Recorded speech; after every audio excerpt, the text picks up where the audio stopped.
But the moment it becomes a political gain to be in these roles, that motive is now questioned on another extreme level. And I would even argue till this day that the people who should be in power are the people not in power, because you have like the more prideful, arrogant, especially in church leadership, wanting to get those higher positions. It's something that I wrote about that I called the paradox of humility, in that the person that you want to be in the leadership role is the person who is not prideful, who's the most humble, right? Mm-hmm. But that person, because of their humility, is least likely to volunteer themselves for that position.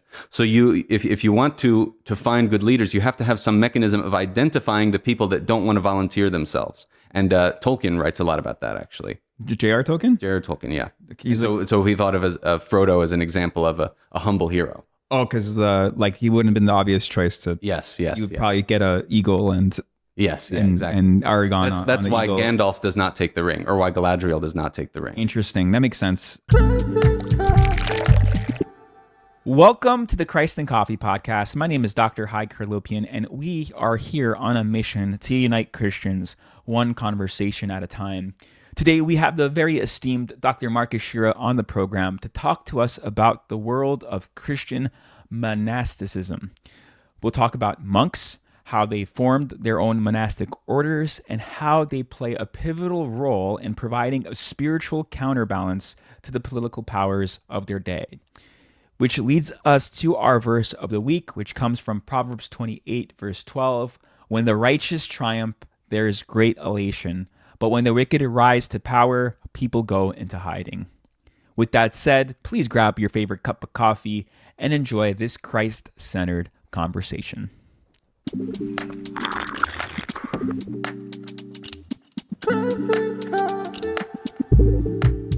Marcus! Hi. What's up, brother? I'm good. How are you? So good to see you. Good to see you. Our paths have crossed once again. Exactly, yeah. And we initially met when I was your youth group leader. Right. I was 12 years old. My mom said, go to church. They're starting a youth group. I met you, met Shant Shmanyan, all these other guys. Yeah. Yeah. That was a lot of fun. That was a good season of the life of the Armenian Martyrs Congregational Church in Havertown, PA. Mm-hmm. Yeah, we started that youth group with just like George. And like we didn't know that all these... Hey, I was there at the first meeting. It was amazing. Meeting. It was really cool to see and feel part of something that was from scratch. And then like all these cool kids from different schools and walks of life. It was really fun.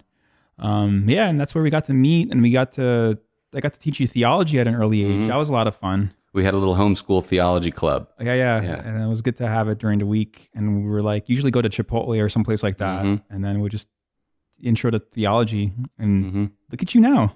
I know, yeah. I don't know how I got here. Now you're Dr. Marcus. Yes, yeah. Congratulations. Thank you. So before we jump into your recent dissertation and defense, congratulations, by the way. Thank you. Really proud of you, by the way. It's so cool. How do you drink your coffee? Well, as you remember, I'm allergic to milk. So I basically have one option. What about oat milks or? Those are technologies that we've invented that I'm grateful for, but typically black. It's the best way to drink coffee anyway. And that's how I drink coffee. Yeah. And milk, it's not that great for you. Remember, like, were you part of the generation where they said like if milk is the best thing for you growing up, and now there's milk was a thing. Yeah. Now it's like milk is not the best. Yeah, and I felt weirdly excluded, but also I didn't care. So okay. Yeah, I mean it would kill you. So it's not good. It was a good excuse to not have milk.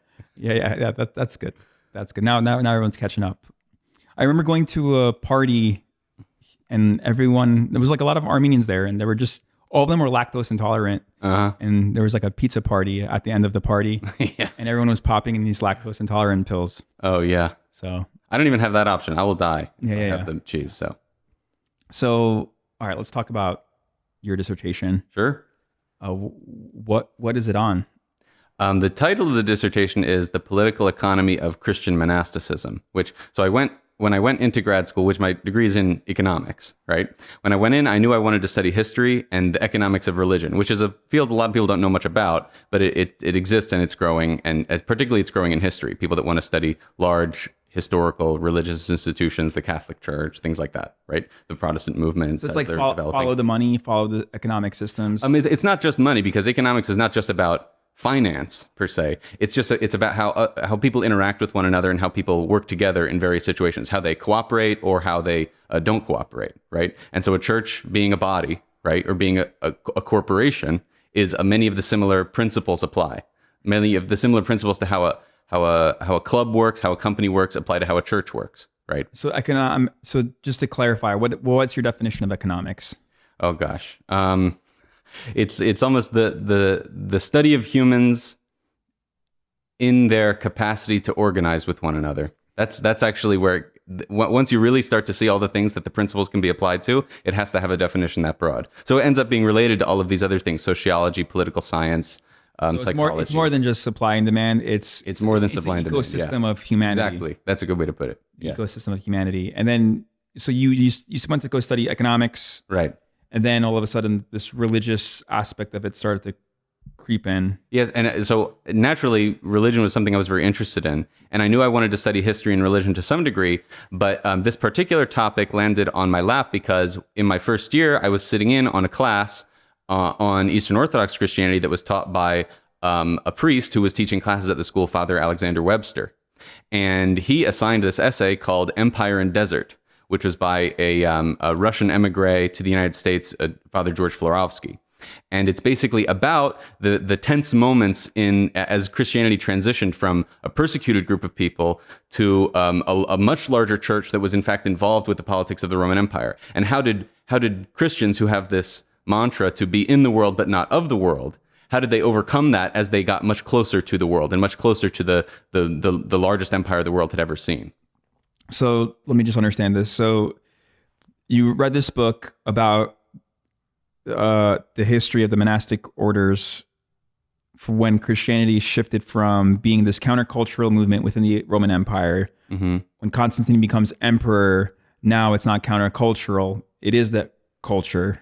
Right. And then in that process of it becoming the culture, the question emerges, how do we keep the purity of being in the world but not of the world? Right. Is that correct? So yeah, so think about someone like Ignatius of Antioch, right? Who's a bishop in the early 2nd century. And there's even some legends that he was the child that sat on Christ's lap, right? Okay. When he's that close to Jesus. Okay. Yeah.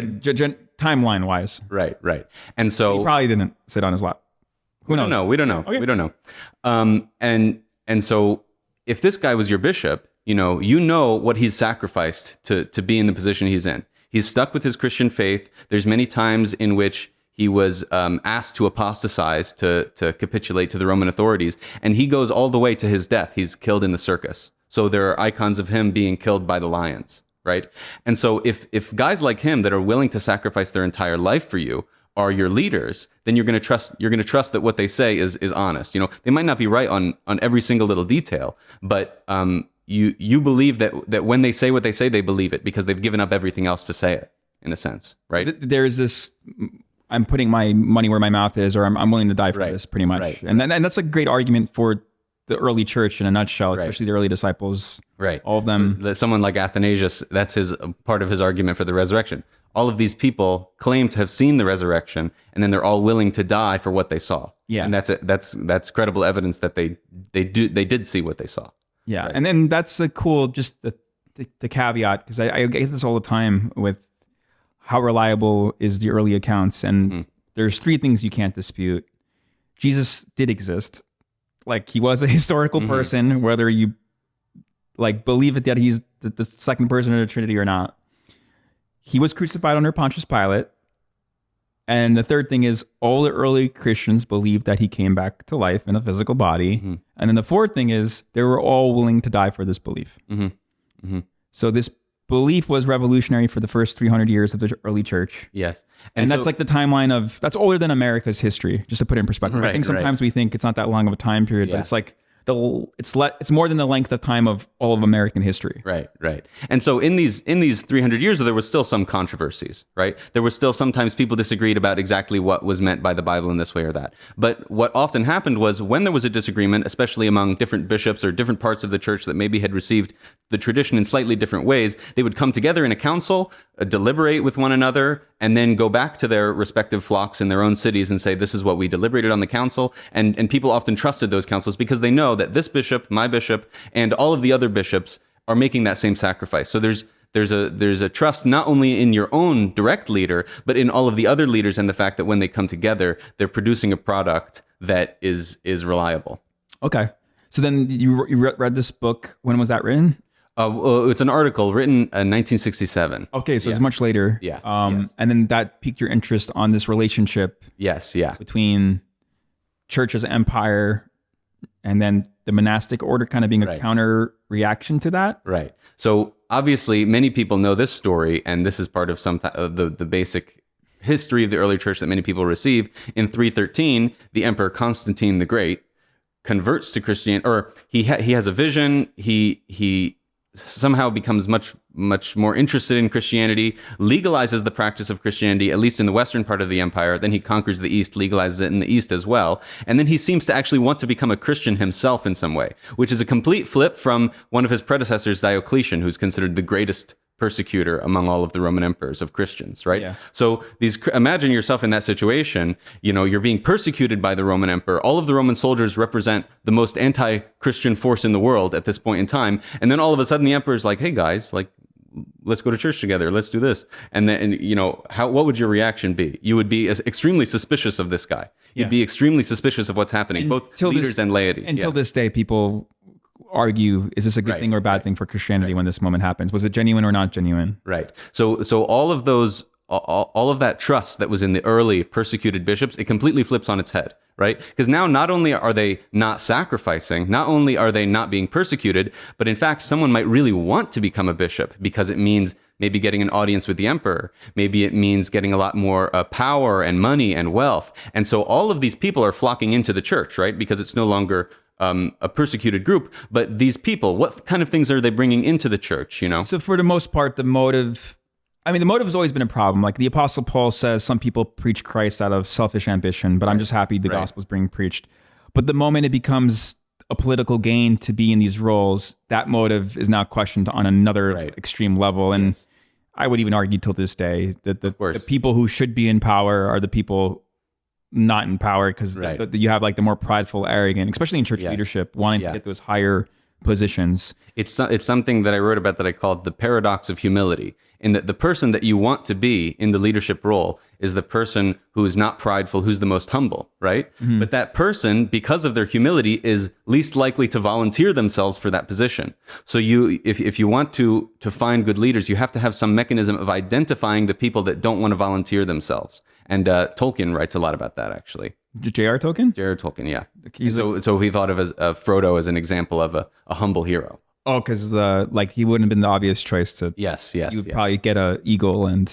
Yes, exactly. And Aragorn. That's why eagle. Gandalf does not take the ring, or why Galadriel does not take the ring. Interesting. That makes sense. And I love it when there's a healthy church that is like in tune with the Holy Spirit, and they're able to spot being obedient. Because you read Acts and the church in Antioch in Acts, what did they do to pick their leaders? They prayed and fasted, and the Holy Spirit told the community, Barnabas, Paul, pray for them and let them loose. Mm-hmm. And that prayer and that fasting, what it does is it separates them from those parts of the world that might influence them in a bad decision. Doesn't mean that eating or having a feast is a bad thing, but it's when you're going to make a decision that important, separate yourself, meditate on it. He doesn't say, go through all of the church finances, figure out who's going to maximize donations to the church. Yeah, who's the most charismatic, who's the most educated, who's the most, whatever. Yeah, those are important factors, but if for a decision that important, sometimes you want to actually push that worldly stuff away. Yeah. So would you say the monastic orders are just an extreme version of what you just described? Right. Yeah. But before talking about the monastic orders, let me say exactly what happened after Constantine. Okay, right. So Constantine converts 313. Well, he legalizes Christianity 313. Then he's in some sort of ambiguous space, and it's even debated among historians today whether he ever converted to Christianity in a full sense. He was baptized much later in his life. But, people can dispute that as much as they want. So, but Christianity is no longer on the fringes or countercultural. It is the culture. And so one controversy that arises right after Constantine's conversion or Constantine's legalization of Christianity is around Arianism. And we don't need to go into the details of the theology, but this is a debate over the nature of the Son and the Father and how exactly they relate to one another, whether or not they're of the same essence. And this debate, it might have been a small parochial local debate a century before. But now, if bishops are going to deliberate over this matter, no one trusts them. So someone can put forward a position and someone says, well, you only hold that position because the emperor told you to, or you only hold that position because the biggest donor to the church told you to. Whereas you couldn't have made that same argument 100 years before. So it's much harder to come to collective decisions when you can make the accusation that someone is corrupted because they're too close to the world. So what's a bishop to do, basically, in a situation like that? Fight with each other? Yes. Okay. Yeah. And that's what they do, right? And so the Council of Constantine goes, this is so crazy. He convokes the Council of Nicaea to bring unity into the church. And the council comes to a decision, right? They believe that Arius is wrong. Is it true that St. Nicholas punched Arius in the face, or is That's what I've heard. Okay. That's what I've heard, yeah. Okay. Anyway, that's a sidetrack. Yeah. Okay, so the first major council rebuked Arianism. And it was interesting. The barbarians that sacked Rome were Arian, weren't they? Yes, that's a century later, People but yeah. forget about that. Anyway, so there's this clarity on what the Trinity means, right? And there's a consensus. But after Nicaea, it's not as if that solved the issue, right? It still was ongoing. For the rest of the century, many other councils are convoked by other emperors that are claiming the opposite, right? Okay. That are saying Nicaea was wrong and Arius was right. And even Constantine himself holds one of those councils, right? In 330, the Council of Tyre. So the councils during the period of persecution were this means of bringing Christians together, right? Because they trusted all of the people that were participating in the council. Now, afterwards, Christianity can be spread to all corners of the Roman Empire, but the basic mechanism that's keeping Christians united is no longer able to function, right? Mm-hmm. So what happens? There's many different schismatic movements. There's many different groups of Christians that say, what Christianity is now is not what it was in the days of the martyrs. So there's these different groups. The Donatists is probably the most famous one, and they particularly think any priest that apostatized during the persecutions is no longer able to provide the Eucharist. So there's all of these reaction movements, specifically reacting against the new proximity of church leadership to the Roman authorities, right? And so there's this perception that since they're no longer separated or distant from those authorities because of the persecution, we can't trust them anymore. And we have to form our own separate church, which distances itself from the Roman Empire. So this is great because as a Protestant, you always think like everything was hunky-dory with the emperors and the clergy. No, that was never the case. No, It's not the case in the New Testament. It's not the case in the early church. Right. More so in early church. And definitely not the case when you have this empire and this. I mean, it's even today, right? Like what you're just describing. As an Armenian who loves the Armenian Apostolic Church, can you trust the Catholicos who was under the Soviet Union? Exactly. It's like the same sort of thing in the Russian Church, of course. Even today, people say the same thing about the Russian patriarch, right? So that whole trust thing is nothing new. No, not at all. And so no matter what you want to say about what Constantine's true motivations were or anything like that, you have to say that the situation was ambiguous, especially to someone on the ground. Like it might even be that us today have a better perspective on Constantine's opinions than a farmer in Egypt, right? Mm-hmm. Because he's illiterate, he's just hearing things through the grapevine, right? Right. That's okay. And then, so what's the earliest monastic movement? Well, what is monasticism? Let's start there. Yeah. Well, monastics. The word monastic comes from Greek monachos, which means something just like single or someone who's alone, who's living alone. There's a lot of monachoses out there looking for someone. Yes. Okay. Yes. Yeah. And so that was a really bad joke. Yeah. Well, I'm glad you didn't laugh at it, but yeah. Well, one time a woman asked me, she wasn't in my age. She said, "Are you single?" Or she said, "Are you a monastic?" And I said, "No, but I am single." So yeah, but so basically, the monastics are a movement that's a little bit like the schismatic sects, right? That are separating themselves, but they don't repudiate the church authorities. They just distance themselves from the rest of the empire. So the famous story is of Saint Anthony of Egypt. Right. And St. Anthony actually... Can you just tell us more about him? Yes. Yeah. So St. Anthony actually leaves the church in Alexandria where he was raised before Constantine, during the period of the persecution. But the story that's written down in... The persecution right before Constantine? In the persecution before Constantine, yeah. So, and he's a wealthy Christian man in Alexandria. And he goes in and hears the story of the rich man that comes to Christ and asks how you get in the kingdom of heaven. And as we all know, the Christ's response is give away all of your goods to the poor, right? And then the rich man says, no, that's not possible. And the gospel continues. But St. Anthony hears that story and just goes, okay, And he does it. He gives away all of his possessions to the poor. He has a sister that he's responsible for. He makes sure she's taken care of. And then he goes out to live a life of fasting and prayer in the desert. I even like to think that he didn't even hear the second half of the story. He just hear, how do you get into heaven? Oh, you give away all your things to the poor? Okay, let me go. Let me go do that. He doesn't even hear what the rest is. Yeah. No, I wish everyone in the pews, when you preach a prosperity gospel message, that's how they respond. Right, that's amazing, though. In all seriousness, he feels convicted. He goes to the desert and he starts the first monastic order. Well, he doesn't. It's not an order. The whole question of monastic orders that develops actually much later. But he's the first one to actually just distance himself from the world. Yeah, he's not the first one, but he's the first one we really know of. He's the first one to really pioneer that kind of life. Because when he talks about going out into the desert, he sees other people who have done the same thing. So it must have happened before him. Like hermits, the Buddha, or something like that. Yes, like it's in people like this. Have always existed, right? Yes, yeah. For Christ, and giving up everything. The monastics, when they look back for Old Testament representatives, well, one, they look at John the Baptist as someone that's almost like a monastic. Okay, Elijah. Yes, but also like the prophets, the various Old Testament prophets. Yeah. And that's specifically in a very similar situation where the Jewish temple was getting much close to the king.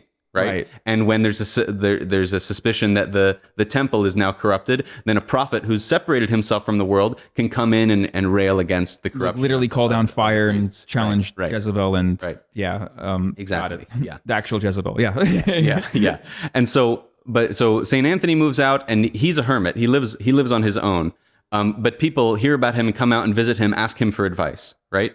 And at the same time, there's what are called Cenobitic communities, which are monks that decide to live together. What's that word again? Cenobitic. Cenobitic. Yeah. I don't know exactly. Cenobium is, I think, the Latin word for it. But it just means monks who are living in community. So they're not exactly single, but they're basically single. Yeah. Okay. Yeah. And they're all celibates?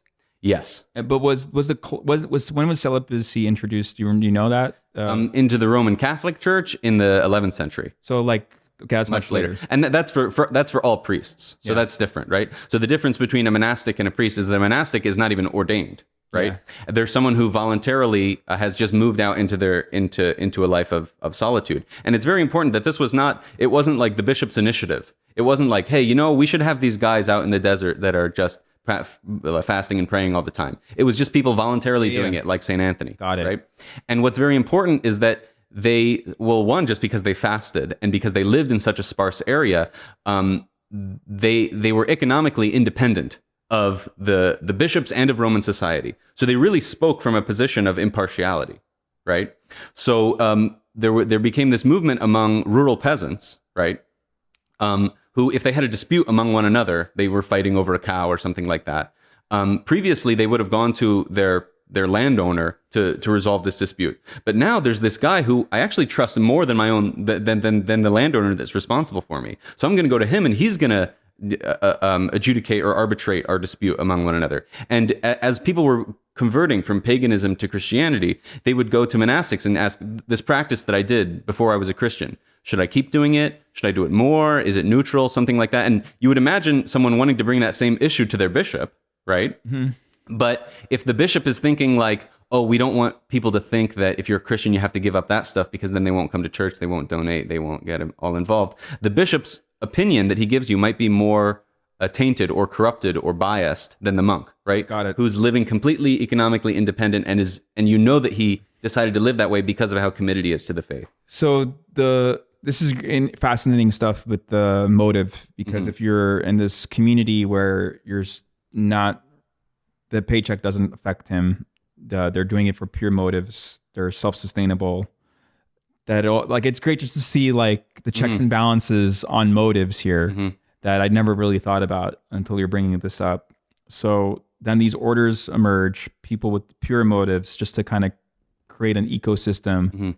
And is a lot of your research on that ecosystem of the monastic world, or it's more about the relationship of these orders with the empire? It's sort of the relationship between, in many cases, the monks and the bishops, right? Okay. Because you say, all that problem with Arianism and corruption and fighting and schism, we could solve that by putting the monks in charge, right? If these guys are trusted, how about we have them in charge? But then you lose exactly what that benefit was. Because if you bring them out of the desert and you put them into the city, then they're no longer trusted because they are dependent on all of these local things. They're subject to church politics and all of these different ways, and Roman politics and all these financial troubles that they don't have to deal with in the desert. So there sort of becomes this relationship between the monastics and the bishops, in that when a bishop is not trusted, right, he might associate himself with the monastics, or the monastics might temporarily come out of the desert to support one particular bishop, right? So this becomes a relationship between Anthony and Athanasius, who after Nicaea and in the early decades after Nicaea,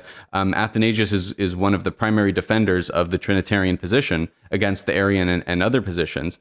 And he's exiled several times. He's involved in various other kinds of politics. So from the average person on the street, you might think that this Athanasius guy is corrupt, right? Yeah. But the fact that he associated himself and was friends with Anthony, and that Anthony came out of the desert to particularly repudiate not only the Arians, but to support Athanasius and be a sort of a testament to his character, is what helped stabilize some of the politics within the Roman Empire, right?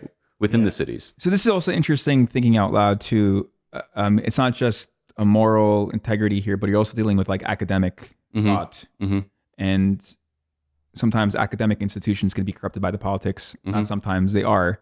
And it's interesting too. It's not just the academic is also part of the spiritual conclusion, and the role of the monastery being kind of stripped from these political motives, these financial motivations, just to kind of be preservers of the truth. Yeah, that's totally true. So if you think of a professor as like a bishop, like a secular bishop, over should we do this policy or that, should you vote for this person or that, right?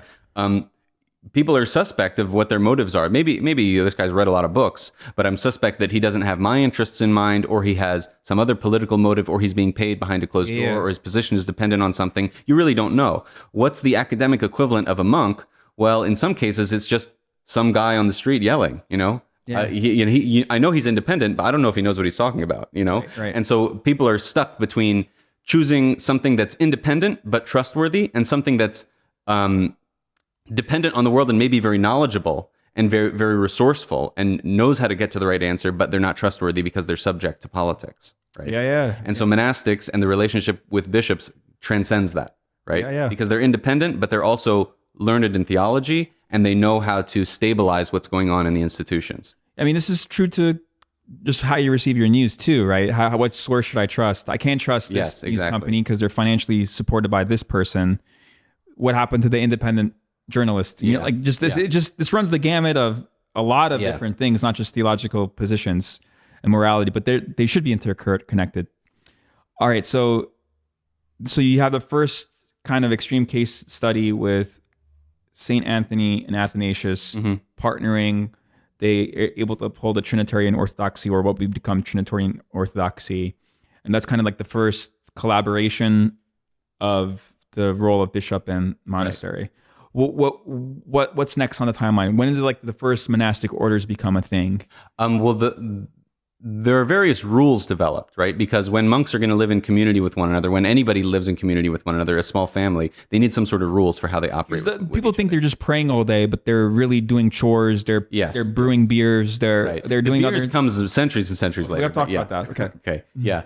But so even Pachomius, who was founding monasteries at the same time as Saint Anthony, they have the rule of Saint Pachomius. What part of the world is that? In Egypt. In Egypt. So the first orders, Anthony, Pachomius, it really starts in Egypt, but then it starts to spread rapidly around the Mediterranean. So the Levant, Armenia, Anatolia, Greece, all the way up to Ireland, right? And there's people that are even in Northern Europe saying, we have to find where the deserts are in Northern Europe so that we can settle and live a life like Anthony was, right? So if people want to trust these figures, it's very important to have kind of a standardized product almost, right? So if people are going to trust me, I'm going to emulate Saint Anthony, because I know they trust Saint Anthony, and so if I follow the same routines and practices and I'm consistent, then they're going to trust me more, right? And this becomes especially important in Western Europe because of the collapse of the Roman Empire, right? So after Arian barbarians just sacked Rome, exactly, and so there's a collapse, and then we're into it's not even feudal Europe yet. It's even more chaotic than feudal Europe, you know? And so there's many different people running around with swords, cutting each other's heads off, trying to become the king, killing the person that just was the king. And so as a monastic, it's much harder to find somewhere where you're independent, because you're always dependent on a local person, either to make sure they don't kill you or to make sure that they are protecting you from other people that might kill you. So it's much harder to find a place of independence like St. Anthony was able to find. Anyone complaining about finding a church these days, it's a lot rougher back then. Yeah, exactly. And so to some degree, what these monastics do, they would just go out to the frontiers of the empire. They'd go deeper and deeper into the German forests, and then people would follow them. So they had this problem where they would try to get away from everyone, but then since they were so popular, they were the only trusted part of the church, people would follow them. So they have to keep going and moving to frontiers and frontiers. But what becomes especially popular in the West to overcome that trust problem is the monastic order, right? So if you have multiple monasteries, all in the under the rule of different lords or local violence wielders, right? Then you don't trust any single one of them individually. But if all of the monasteries of Europe somehow agree this guy is good, right? Then we trust him, right? So the Benedictine rule starts to become a very standard way that monasteries make themselves consistent, and this becomes codified to some degree by Charlemagne and then the emperors after Charlemagne. And then other orders like the Cluniacs and Cistercians also start to arise that are, the way that I like to think of it is it's like a franchise, right? So if I go to a burger joint, I don't know what they do. I don't know how they cook things. I don't know what their standards are. But if I go to a Wendy's anywhere in the US, it's always going to be the same. And so this was the same thing for monasteries. So in the chaotic political world of medieval Europe, you really wanted standardization like a franchise in every individual monastery, so that you knew to trust them. This is a Bible believing yes, exactly, right? But people do that today, right? Yeah, so we can get into that a little bit later, because I think that is a little bit different, because it's not an independent authority going around monitoring and then putting their certificate of approval on it. It's it's at least a commitment to be following a certain set of standards. It's not exactly a measure yet that you are living up to those standards, or what the standards even mean. And what's happening in the Eastern Empire? Because people don't realize that Constantinople and the Byzantine Empire is a continuation of the Roman Empire. Right. Is there a monastic order emerging in the Byzantine Empire? I mean, there are many monastics, but they're not in these organized orders like they are in the West. Okay. Right. So, and I'm still sort of kicking these ideas around, but my theory is the reason is because there's political fragmentation in the West that there isn't in the East. Right? Because you still have the emperors for centuries and centuries. And then after the rise of Islam, you're back in the persecution area, right? Yeah. So the Christians under the Islamic empires are more like the Christians in the first 3 centuries in Rome. So they kind of develop their own more insular and trustworthy institutions. Got it. And what's the timeline for the Benedictine order to be a thing in the Great Schism? Benedict is in the 6th century. So much earlier. The Schism. Okay. Yeah.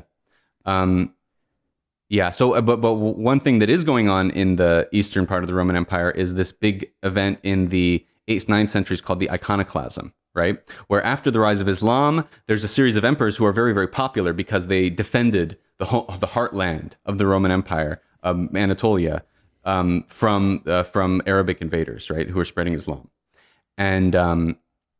and so with their newfound legitimacy and popularity, they think, well, I can make some reforms in the church, you know? And so they believe the use of icons or images in worship is completely against scripture. There's some suspicion that they thought that the Byzantines were losing land and losing battles to the Arabs specifically because in Islam, there's a more clear injunction against the uses of images of any sort in worship. Right, so that the loss of these lands to Islam was, in a sense, God's retribution against the wealthy part of the church for using icons in worship. So there's a new persecution against Christians who use images in worship. And so this series of emperors, one of them was Armenian, actually, Leo V, the Armenian.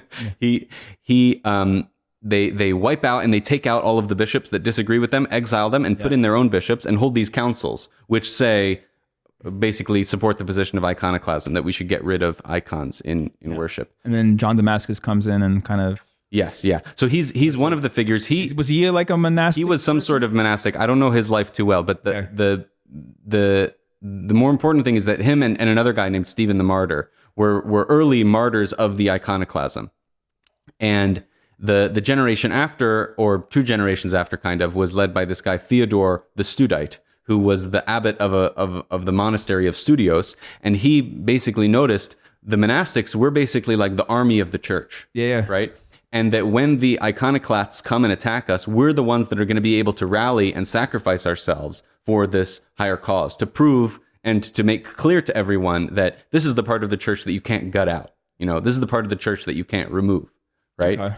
Whereas the bishops and the priests, since they were so much more dependent on worldly things and the emperor in the first place, it was easier for him to wipe them out and put in his own guys. Got it. Yeah, it's just like, you're all fired. I'm going to bring in my crew. No pictures anymore. Right. Got it. Okay. So you have this going on the east. You have this going on in the west. And then what happens during like the Crusades? Where are we in the timeline of the history of the monastic movement and church history? Right. I don't know so much about the Crusades. Or let's talk about your research then. What people will probably know from the Crusades is someone like the Knights Templar. Yeah. Right. And the Knights Templar are a different sort of thing because they're a monastic order that breaks some of the older traditions in monasticism that monastics are never to fight in combat. Right. And so the Knights Templar and the Knights Hospitaller they themselves were monastic. So Knights Templar are not married. They don't own land or anything like that.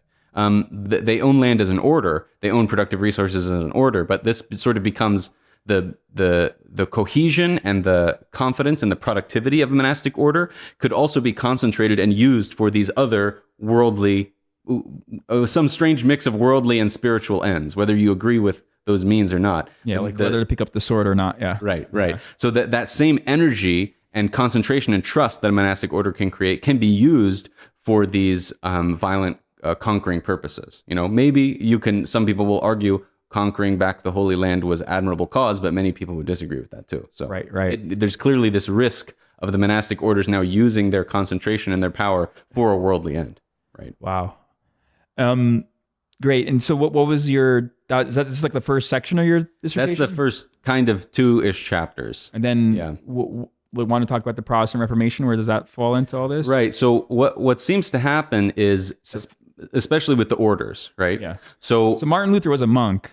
Right. Okay. Right. Augustinian monk. Right. Okay. And so what seems to happen in the West is you would have a new monastic order develop, and they would establish themselves, and they would put themselves at the fringes of society, and they were sort of the new life well of the church or something like that, right? Or like a move of the Spirit. Yes. Yeah. What would be maybe a denomination, but within the hierarchy of still keeping unity. So they're not repudiating Rome directly or its authority, but they're maybe challenging it and putting themselves in a position such that they're physically independent of it so that they can speak the truth when they need to, right? Right.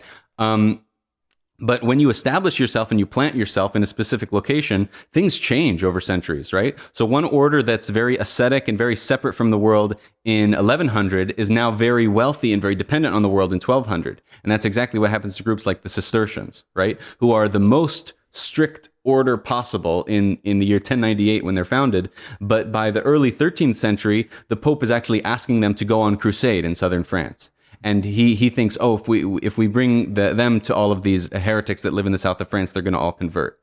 And one person that witnesses this is Saint Dominic, who founds the Dominican order, right? He's just reacting against that. And he's reacting against this former monastic order that he perceives as corrupted, right?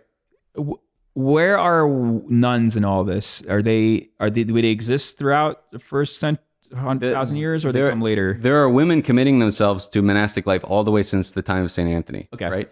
It's usually less. It's usually much less, but they exist. Yeah. Okay. They definitely exist. Yeah. And sometimes they have their own orders. And often they end up following their own version of the Benedictine rule. But yeah, they're also a persistent force this entire time. Yeah. Great. Okay. So then you have kind of Martin Luther, part of this Augustinian order, and you would think he's following suit by being a monk himself, but then it kind of fractures all of a sudden, right? Yes. Well, what are your thoughts? What makes that a unique moment of history that's kind of different? I think in this time period, it starts to get a little bit muddy, and my thoughts are not terribly clear, but I'm very interested in it because you would think that if my story is correct, then Luther would just form his own monastic order, that that is separate from the rest of that's different than the Augustinians, it's different than the Cistercians, and it's independent and safe and separate, right? Why does that cycle not happen again? Why is there all of a sudden this huge explosion in the Protestant Reformation? And you can think of the things that the early Protestant reformers are saying is very similar to what people in the early 4th century were saying, oh, Christianity is now too dependent on the Roman Empire and all of these things. Well, a couple things are changing. One, the monastic orders immediately that are very popular immediately prior to Luther are the Franciscans and the Dominicans. And the Franciscans and Dominicans are reacting to what they saw as corruption in the Cistercians and Benedictines, but they have a very different trick in that they say, we're going to go so ascetic, we don't even own properties, we don't even have our own lands. And we go from place to place requesting money for our services, right? And so you'd think that makes them more separate from the world because they don't even own properties.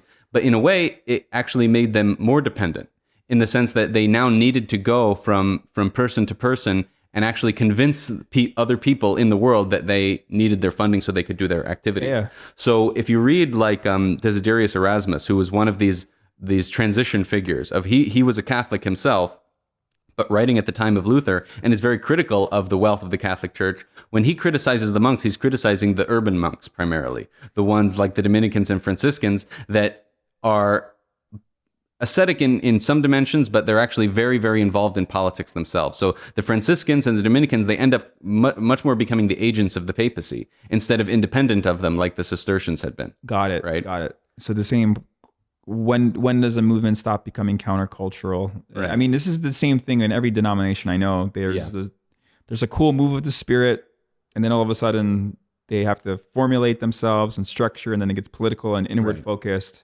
And then it loses the initial edge, and then over time, some of those groups could get corrupted. Yeah, so the question is, why isn't it able to restabilize with Rome as its center or something like that, right? Yeah. Is it the printing press? Is it some local politics with the kings and the fracturing of kingdoms? The printing press certainly had to do with it, but it's not the fracturing of kingdoms, it's the solidifying of kingdoms, right? Yeah. So in the 16th century, another thing that happens, a century before, is the invention of the canon and a complete transformation of how states hold themselves together, right? Yeah. So a lot of people know the story about Henry VIII and the divorces, right? And one of the reasons that, the divorce that he requested from Catherine of Aragon, many other similar requests to the papacy had been granted, right? So it's very much a slight, like, why is this not happening? Why is he not giving me the basic sort of administrative request that I'm asking of him? And one reason is because the Holy Roman Emperor, Charles V, who was cousins with Catherine of Aragon, the wife he's trying to divorce, was able to attack Rome whenever he wanted, right? Yeah. And he had actually sacked Rome several years before, right? So the Pope is now thinking of himself as dependent on this authority, this king. And so if these states are so large, it's hard for the church to separate itself from the world enough such that it can make independent decisions and is seen as trusted. So Henry goes, you know what? I'm out. And then he just takes the rest of the church. He says, this is mine. And then a very important thing that a lot of people don't realize is one of the first things that Henry does after the Reformation is get rid of all the monasteries. Oh, wow. He doesn't want no checks and balances on him. They owned maybe a third of the land in England, and he just subsumed them all into his own. This was a real estate issue the whole time then. In a number of ways. Yeah. So there's some papers in the more normal part of econ that's just looking at what happened when all of these monastic lands were put onto the normal market. There's a huge boom in the future in industry in those regions. Correct me if I'm wrong, but the law of priests being celibate, was it connected to land ownership? Is that? Yes. Yeah. That's one pretty solid argument is that you don't want a priest to have kids because then he might split up his land holdings between his multiple kids and it'll make the church more financially insecure. But that particular move, why they did it, was in the 11th century when the church is trying to separate itself from all of the internecine politics, not Nicene like Nicaea, like internecine politics of. Because it's funny, I see that play out with a lot of these mega churches where the mega church pastor wants to give the empire to like a son-in-law or their son. Yes. And it's just like, wait, is this your building? Like, or is this your brand? Like, because I could see how that could naturally form. Yeah. And so this priestly celibacy in the Catholic Church is called a discipline. It's not a dogma of the church, right? It's been around so long, people think of it as a dogma, but it's a very intentionally and self-consciously strategic move. Yeah. So in the Eastern Church, priests can get married. Right. The bishops can't. No. And they have to get married before they get ordained, right? Yes. So that just kind of stuck. Yes. All right. So Henry VIII does away with the monastic order. Do you think that's what leads to more of these Protestant movements then? Yeah, and you so have like was it Tyndale or Wycliffe? Wycliffe. yes, yeah. He's one of the generation of English reformers before. Yeah, right? yeah. But so what ends up happening in England is you have now the English church it's the king's, you know. Yeah. He was given the title defender of the faith by the Pope, and now he's the supreme head of the English church. And there's no longer any monasteries to check potential corruption in that church. So the whole next 200 years of England is about people, different groups that were called nonconformists, basically going, we don't like the way the normal English church is operating, we're forming our own separate group. And so this is where you get groups like the Puritans, the Methodists, the Quakers, are all groups that are separating and trying to purify or separate their faith from what is going on in the governmental worldly part of the church. Like all these groups that would be the early colonists of America. Yes, exactly. Fascinating. Yeah. And so there's a question then of why didn't the monastic cycle sort of continue? You know, why in the Protestant world do you see when there's a question about these things, why is there a schism into the more worldly part of the church and the more otherworldly part of the church? Why aren't they able to strike similar sort of monastic deals? Yeah, right? yeah. And I think the way that the early reformers tried to convince people that they were not themselves now capitulating to the world is they said, well, because of the printing press, you can read the Bible. Yeah, right? yeah. You can read the Bible, compare, you be the judge, right? Right. Compare my actions to what Christ says in the Bible, Yeah. right? Which helps on a lot of margins, right? It does create a clear standard, like a rule of law sort of thing. But also there can be many disagreements about what the Bible means, right? Right, which is every denomination that emerges afterwards. Yes, yeah. So you end up getting the Bible used as the standard, as the sort of the law of the church, right? And then when there's disagreements, you have a schism instead of having a internal diversification like there is in monasticism. And the fact that early Protestantism was reacting against what they saw as so many corruptions in monasticism, that sort of stuck as well. Got it. Fascinating stuff. And how did you conclude your dissertation? Well, it was a paper on some of the political consequences of Henry VIII and the selling off of all the monasteries. And one thing that we realized is, so Henry's daughter comes in after him, and she's a Catholic. She wants to return the English church under the fold of Rome, right? Oh, wow. But there's a huge group of people that is now opposing her. And what we try to identify with data is that the people that opposed her are the people that got the land. Got it. You know? So yeah, maybe they have a Protestant faith or they want to repudiate Rome, but also from reading the things that they say and from sort of the statistical analysis that we do, sometimes the reason they don't want the church to go back into Rome is because they'd have to lose their land. And this sentiment, this fear that the Roman church is going to come back in and take that land exists for centuries. And it's fascinating that like economics of this, to use that word, with real estate, and the notions of real estate kind of emerging around this time, and democracy with personal property. I'm thinking right now with all the recent church splits I'm aware of, where maybe a mainline denomination has a building, right, and they went too progressive for most of the people in the church, and then the denomination says, no, this is our building, get out of here.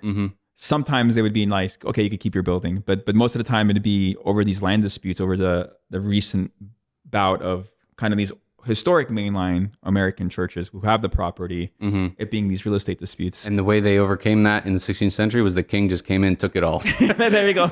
And then you solve that issue. Yeah. But it's I've learned a lot, and it's amazing to see how I never saw church history through this lens and this checks and balances. Really fascinating stuff. And you yourself made a big jump. You grew up in a Protestant world, and you converted to Orthodox, like the Eastern Orthodox. Yes, yeah. What led you? Was it your research that led you to be like? No, well, my interest in Eastern Orthodoxy probably led into some of the research more. Okay. And so I was baptized into the Orthodox Church midway through my graduate career. So while I'm working on these papers, fascinating. And I think it was partially some of the same kind of dynamics we're talking about that I believed that the Orthodox Church was just translating the tradition from the earliest stages, even though it is a large, huge institutional thing which can be accused of various capitulations and coordination with secular forces in many different times through its history. The monastic figures and the fact that the great theologians that we believe handed down the tradition were people that had committed themselves to the faith through great personal sacrifice, even in an environment where they weren't being persecuted, right? Yeah. They still voluntarily, you can think of it like an artificial persecution, right? In that I persecute myself, separate myself so that people trust me. In the same way, I'm not going to ask the government to persecute me. Right. You know, but that's I can artificially persecute myself. Yeah. Or that's what asceticism is. But then also various notions of theology that I thought were much more intuitive to me. I think particularly the idea of theosis. And I never had a good grasp on exactly what other forms of soteriology meant. They felt a little bit too legalistic or abstract for me. But theosis kind of wraps it all in a bud and includes all of those other notions. That's the notion that our salvation is trying to develop a participation in the divine nature, and that we can only do that through Christ and through the incarnation, and the fact that he was able to bring the human and divine natures back together once again. And so what salvation is returning to that state through Christ and through his assistance. Great. A lot of Athanasius there, right? Yes. Yeah. Awesome. Yeah, C.S. Lewis said that's the best book to read in the early church fathers. Oh yeah, he has a great foreword on the incarnation. Yeah. Wonderful. Final question. We could be talking on for hours. What would be your message to the church in America? It would be that, the empire question still exists, right? In terms of how much should Christians involve themselves, not only with politics per se, but just worldly affairs, wealth gathering, mass consumption, media, all of these kinds of things. And the right answer is not, if you're distrustworthy of those things, the right answer is not to just completely separate yourself from it, but to find an anchor in the church, right? So to have certain parts of the church be preserved and separate from the world so that you can anchor yourself there, anchor your identity there. But that doesn't mean that you absolutely repudiate. Not everyone is supposed to become a monastic. That's one of the most important things, right? Or else you become a separate sect that, if you join a group and everyone's celibate, you're going to die in one generation, Right. So the important thing is to have the church have its anchors, and that the church and its teachings are going to be separate from the world, and that way you can enter into the world with more confidence. You can deal with the emperor with more confidence. Well said. Thank you so much, Marcus. I'm so proud of you. Congratulations, Dr. Marcus. Thank you so much. And thank you, everyone, for tuning in to this Christ and Coffee podcast. Tune in next week. Stay caffeinated, my friends. God bless you.